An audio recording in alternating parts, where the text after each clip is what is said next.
Joseph. Well, here we are. Here we are. Here we are. It's say from Shakespeare, hail, fellow, well met. Ah. This is a moment of inspiration. Yes. A moment of bringing inspiration, matter and movement together. The presence of the breath, matter and movement together. And I think it's wonderful. Each moment has that potential. And we're made of potential, so it's That's right. it's lovely to know that that we're in the dynamics of being. It's incredible how the old, I mean, I can call yours the old traditions, resonate so much with new traditions. And when they get to this question of what is at the heart of being, like Martin Heidegger would say, man is the question of being, you know, from the European tradition. Yes. And you speak in almost the same way. Yes. You know. Well, You almost might you say, man is the quest of being. That's right. The quest of being and the quest of being is in the land and sky, and it's the nature of how spirit is speaking, and how that reconciliation is occurring between spirit and nature. It's totally fascinating, because every moment is an opportunity to perceive that interaction.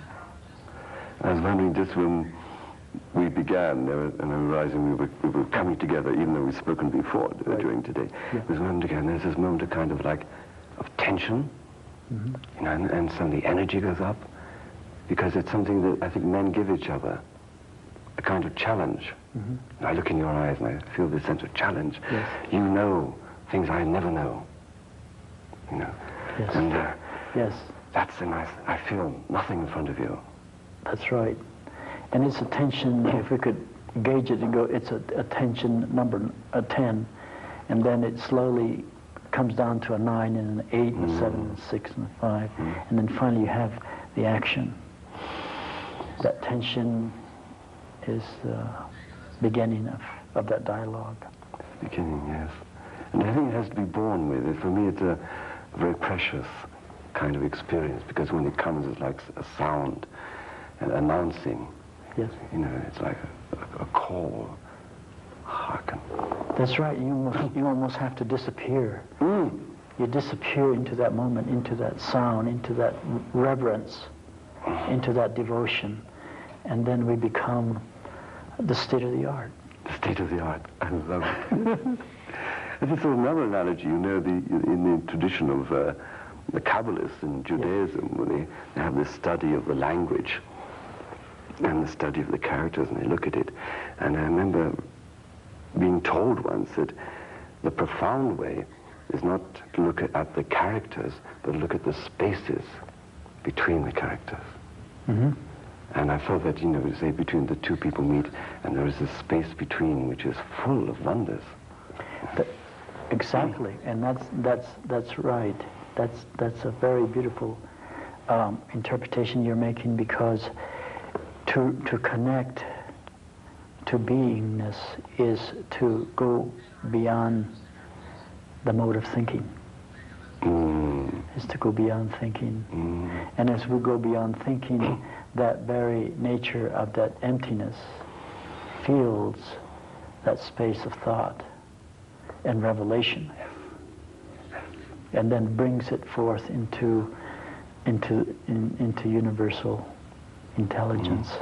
I have to say that more about thinking, because thinking is one of my things, so to speak. I feel I've done a lot of it in my time and tried to. There's no being had a great illumination from an English mathematician. It was Spencer Brown who wrote this book, Laws of Form, which became popular years ago. And he said, when I do mathematics, I never think. Wonderful. If I think I cannot do really creative mathematics. And it taught me that all people who do authentic things, they do not do the thinking. No. They enable the thinking to be done in them. Exactly. Isn't it so? Yes, it's a form of disappearing. A form of disappearing. So when, for my tradition, you know, the tradition I work in, the Gurdjieff Bennett tradition, some things have got misunderstood about this. As Gurdjieff would say, first you have to realize your nothingness and your helplessness before you can begin. And people take this in a negative way. They think they have to be miserable and think, I'm so inadequate and empty and stupid. And that's nothing. It's not nothingness. Nothingness is joyful.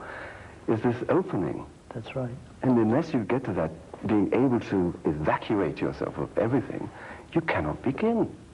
That's right. And the reason that we cannot begin is because we're still caught in the form. But once we go to the formless, then you have what I refer to as the heaven and earth fuses with the heart that is the central of realization. And at that point, purity connects to beauty, and beauty then bonds with what I call friendship, or a state of unconditional love. And it's that moment then that makes it real. I very much like this theme, one of the themes of friendship, because from where I came, being very, very cerebral, learning mathematics and physics and loving these things very much. It wasn't just not. I had no wish to use them for manipulation or power. You almost have to fall in love, don't you? Yes. You have to fall in love with your work. I mean, with what you're doing, and then that feeds you to a higher excellence. Yeah. That's right. That's right. So then, you know, then when I encounter people now who struggle with ideas or teachings, and I see them make friends with the ideas. Yes. Yes. Unless you're your friends, you will never come to understand anything. That's right. They take it in this heavy, dead way, as if they turn them into things of death. And how can you be friends with things of death? That is, things which are like the dead butterfly pinned down, you know, so it's still and labeled. And think that is understanding. And that's the ordinary idea of understanding. Right. Because I can tell you its label. And it stays still, and it's always the same. Therefore, I understand it. You know, but the reality is the other. The other way, I would say to people, let's take the word understanding. It means to stand under. That's right. Not to stand on top. That's right. Stand under. So the ability is to put oneself under the reality. That's right. Not make the reality your size. That's right. And bring it down to an artificial and limited model. Right. It's an explanation of that might be that the earth does not belong to us. No. We belong to the earth. Yay. Yay. And so we have to be underneath. Underneath. True. That would constitute a major revolution, I think, worldwide in our thinking. I think so too. One of the discoveries that I made was right within the English language. We use a lot of words like understanding and other ideas that we haven't realized, but we will, I'm sure, in the future, and we'll see that it was there in the language all the time. We just didn't get it. Yes. You see what I'm saying? Absolutely. Yes. Absolutely. That was one of the threads that my first teacher, was actually in physics, that was David Bohm. He wasn't only a teacher in physics, but also of general inquiry into everything. He was a wonderful man, wonderful man. And he would take words in the English language and go into them. And it was like one could go on into them and into them and into them and into them. We were recently reading one of his wonderful interpretations about the word subtle.